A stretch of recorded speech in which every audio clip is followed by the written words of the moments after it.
گناہ کا ایک اور اثر یہ ہے کہ انسان کا دل سیاہ ہو جاتا ہے۔ حدیث شریف میں آتا ہے کہ جب کوئی شخص گناہ کرتا ہے تو اس کے دل پر ایک سیاہ نقطہ پڑتا ہے۔ اگر وہ توبہ کر لے تو مٹ جاتا ہے، اگر توبہ نہیں کرتا تو پھر دوبارہ گناہ کرتا ہے تو اس سیاہی کے ساتھ ایک اور سیاہی لگ جاتی ہے، پھر وہ گناہ کرتا ہے تو پھر سیاہی پھیلتی رہتی ہے، حتیٰ کہ ایک وقت آتا ہے اس کا پورا دل سیاہ ہو جاتا ہے۔ اور جب پورا دل سیاہ ہو جائے تو پھر نقصان یہ ہوتا ہے اس کو نیکی اور بدی کی تمیز نہیں رہتی۔ جو شخص پکا نمازی ہو، کسی دن رات دیر سے کہیں سے آیا ہو اور سو جائے اور اس کی نماز قضا ہو جائے تو اس کو کتنا قلق ہوتا ہے، کتنا دکھ ہوتا ہے کہ میری نماز قضا ہو گئی۔ اسی طرح کوئی گناہ سرزد ہو جائے تو جو نیکوکار شخص ہے وہ سخت پریشان ہوتا ہے کہ ہائے مجھ سے یہ گناہ سرزد ہو گیا۔ لیکن اگر وہ نمازیں چھوڑنے کا عادی بن جائے تو پھر پانچوں وقت مسجد سے اذان کی صدائیں بلند ہوتی رہتی ہیں، اس کو خبر بھی نہیں ہوتی، وہ لمبی تان کے سو رہا ہوتا ہے، اس کو رمضان میں بھی نماز نصیب نہیں ہوتی ہے، وہ گناہ پہ گناہ کرتا ہے، بدی پہ بدی کرتا ہے، یہاں تک کہ وہ انسانوں کا شکار کرتا ہے، وہ عزتوں کو لوٹتا ہے، وہ لوگوں کے خون چوستا ہے، وہ آبروؤں کو لٹیرا بن جاتا ہے، لیکن اس کے باوجود بھی اس کے ضمیر پہ کوئی بوجھ نہیں ہوتا ہے۔ اصل وجہ یہ ہے کہ اس کا دل سیاہ ہو گیا۔ جب دل سیاہ ہو گیا تو کوئی اور دھبا لگا تو اس کو محسوس نہ ہوا۔ تو یہ گناہ کی سزا ہے کہ جب کوئی شخص گناہ کرتا ہے تو اس کا دل سیاہ ہو جاتا ہے، سیاہ بھی ہو جاتا ہے اور سخت بھی ہو جاتا ہے۔ دعا کرو اللہ دل کو سختی اور سیاہی سے محفوظ فرمائے۔ دل ہی رہے تو اچھا ہے، اور اگر دل پتھر بن جائے تو پھر کسی انسان کی جو ہے وہ اندر کی کیفیت کے لٹ جانے کی اور کیا مثال دی جا سکتی ہے۔ گناہ کی من جملہ سزاؤں اور اثرات میں سے ایک اثر یہ ہے کہ توفیق حق سلب کر لی جاتی ہے۔ اللہ تعالیٰ خیر کی توفیق اس شخص کو نہیں دیتا۔ بعض لوگ ہوتے ہیں اللہ تعالیٰ جل شانہ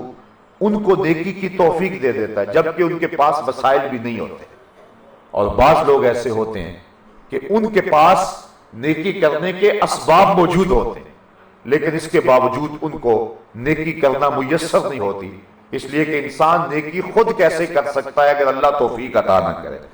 تو جو شخص گناہوں کی زندگی گزارنے کا عادی ہو جاتا ہے وہ نیکی کی توفیق سے محروم کر دیا جاتا ہے اور اس سے حق سلب کر دیا جاتا ہے، اور یہ بہت بڑی سزا ہے کہ کسی شخص کو اچھائی کی جہاں مفت میں اچھائی ہاتھ میں آتی ہو۔ بعض نیکیاں بڑی آسان ہوتی ہیں، حضور فرمائے لا تحتقرن من المعروف ولو ان تلقى اخاك بوجه طلق، نیکی کو چھوٹا نہ سمجھو، اگرچہ تم اپنے مومن بھائی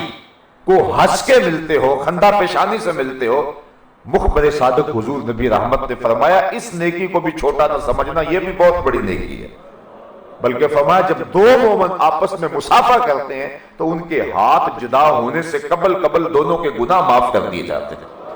تو یہ کون سا مشکل کام ہے؟ کسی کو ہنس کے ملے تو یہ کوئی مشکل کام ہے، لیکن کچھ لوگوں کو اس کی بھی توفیق نہیں ہوتی ہے۔ ان کے ماتھے پہ ہر وقت تیوری ہوتی ہے، ہر وقت غصے میں ہوتے ہیں جس طرح لڑ کے آئے ہوں۔ بعض لوگ اپنے ہاتھ سے دیتے ہیں اور بعض لوگ ترغیب دے دیتے ہیں، اور کوئی خیرات کرتا ہے ان کو بھی ثواب ہوتا ہے، اور بعض لوگ جو ہیں وہ ان کی حالت یہ ہوتی ہے کہ ایک شخص کو اس طرح کا مرض تھا، وہ گھر گیا تو بیوی نے کہا کہ آج بڑے پریشان ہو، اللہ کی راہ میں کچھ دے آئے ہو؟ اس نے کہا میں نے کچھ نہیں دیا۔ تو کہا پھر اتنے پریشان کیوں ہو؟ اس نے کہا کسی کو دیتے ہوئے دیکھ آیا ہوں۔ تو کچھ لوگ ایسے ہوتے ہیں کہ ان کو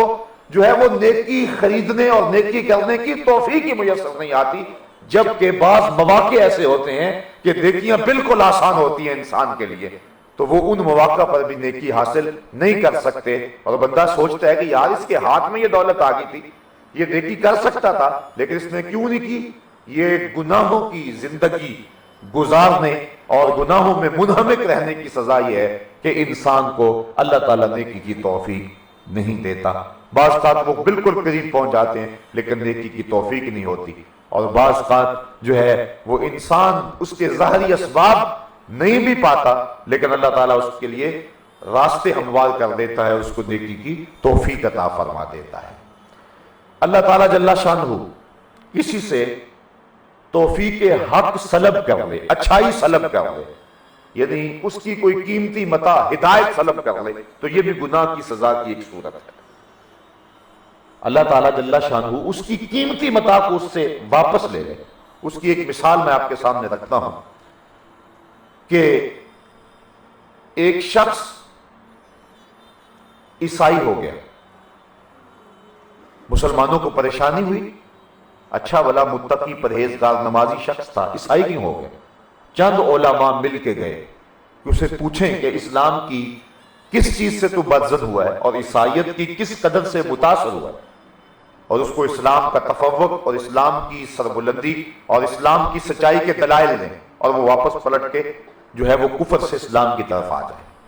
اس کی بستی میں، اس کے گاؤں میں لوگ پہنچے، علماء کرام نے کہا کہ تو اسلام سے بدزن ہو گیا اور کفر عیسائیت میں چلا گیا، کون سی اسلام کی قدر تھی جس نے تجھے دور کیا، اور عیسائیت کی کس قدر نے تجھے قریب کیا؟ تو وہ کہنے لگا اصل ہوا اس طرح کہ ایک دن سردیوں کے موسم میں وضو کر کے نماز کی تیاری میں بیٹھا تھا، ادھر اقامت ہو گئی، ادھر میرا وضو جاتا رہا۔ پہلے بڑی مشکل سے وضو کیا تھا تو میں دوبارہ وضو کرنے کو شاق سمجھا اور میں مصلی پہ کھڑا ہو گیا، لیکن میں ڈرتا رہا کہ اللہ کے قہر کی کوئی بجلی میرے اوپر نازل نہ ہو جائے کہ میں مصلی رسول کی توہین کر رہا۔ لیکن سلام پھر گیا، میرے اوپر کوئی قہر و غضب کی بجلی نازل نہیں ہوئی، تو میں نے سلام پھیرا،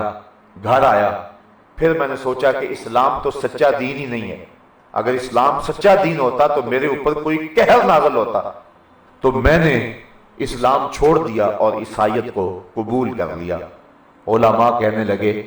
تو کہتا ہے کہ میرے اوپر کوئی قہر نازل نہیں ہوا، اس سے بڑا قہر کیا ہو سکتا ہے؟ اس نے اپنا دین چھین لیا تجھ سے۔ تو کہتا ہے کہ مجھے ہوا کچھ نہیں، اس نے اسلام ہی چھین لیا تجھ سے، حق واپس لے لیا اور حق سلب کر لیا۔ تو بعض اوقات انسان سمجھتا مجھے کچھ بھی نہیں ہوا، میں نے ڈاکے ڈالے مجھے کچھ بھی نہیں ہوا، میں نے چوریاں کی مجھے کچھ بھی نہیں ہوا، میں نے لوگوں کا خون نچوڑا ہے مجھے کچھ بھی نہیں ہوا، میں نے غریبوں پہ ظلم کیا ہے مجھے کچھ بھی نہیں ہوا، میں اسی طرح منتخب ہوتا ہوں، میں اسی طرح جو ہے وہ عزت کا تاج پہنے ہوئے ہوں، لوگ مجھے سلام کرتے ہیں، عزت کی مسند پہ بٹھاتے ہیں، معاشرے میں میری پہچان ہے، میری شہرت ہے، میں ظلم اور جبر کرتا ہوں، مجھے کچھ بھی نہیں ہوا۔ بعض اوقات وہ ڈھیل کو جو اللہ کی طرف سے ہوتی ہے اس کو اللہ کی خوشنودی سمجھ لیتا ہے، اور بعض اوقات جو ہے وہ اللہ تعالیٰ جل شانہ اس سے جو حق سلب کر دیتا ہے، اچھائی کرنا اس سے جو ہے وہ سلب کر لیتا ہے۔ وہ جس منصب عہدے پہ پہنچا وہ چاہتا تھا، اور چاہتا تو وہ لوگوں کو عدل دے سکتا تھا، لوگوں کو انصاف دے سکتا تھا، معاشرے میں امن قائم کر سکتا تھا، اچھائیوں کو فروغ دے سکتا تھا، لیکن وہاں پہنچ کر بھی اس کو اس کی توفیق نہ ہوئی، اور وہ سمجھتا ہے کہ میں گناہ پہ گناہ کیے مجھے کچھ بھی نہیں ہوا۔ میاں اس سے بڑی تیری بدبختی کیا ہے کہ اللہ تجھے اچھائی کرنے کی توفیق ہی نہیں دے رہا۔ تو یہ گناہ کا وبال ہے اور یہ گناہ کی سزا ہے۔ مہربانی کر کے اس چینل کو سبسکرائب کریں اور زیادہ سے زیادہ اس ویڈیو کو شیئر اور لائک کریں۔